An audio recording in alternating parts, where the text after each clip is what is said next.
სოფელ ვაჩნაძიანმა ქართული ჭიდაობის ზეიმს უმასპინძლა. გურჯაანის სპორტული გაერთიანების დირექტორის გელა დალაქიშვილის განმარტებით კახეთის რეგიონული ფედერაციის ადგილობრივი სპორტული გაერთიანებისა და სოფელ ვაჩნაძიანის საზოგადოებრივი დარბაზის წევრთა თაოსნობით უკვე მეორედ ჩატარდა საქართველოს ჩემპიონატი ქართულ ჭიდაობაში.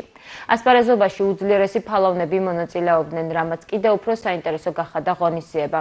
გამარჯვებულები და პრიზიორები სოფლის აქტივის მიერ დაწესებული მედლებით, სიგელებით, სამახსოვრო თასებით და ფულადი პრემიები დაჯილდოვდნენ. აბსოლუტურ ფალავანს კი მთავარი პრიზი ჭედილა გადაეცა. გურჯაანის მუნიციპალიტეტის სოფელ ვაჩნაძიანში ჩატარდა ღია პირველობა ქართულ ჭიდაობაში სრულიად რესპუბლიკის მასშტაბით. ეს როგორც გახსნა, ისე იყო ახალი არენა გაკეთდა თავისი ტრიბუნებით. ძალიან ბევრი მონაწილე მოიყარა თავი და ძალიან ხარისხიანი ჭიდაობასაც და მოსახლეობაც კმაყოფილია და ეს ტურნირი გახდება ტრადიციული, უფრო მეტ მასშტაბებში შეიძენს და მუნიციპალიტეტისთვისაც ეს ძალიან წინადადებული ნაბიჯია.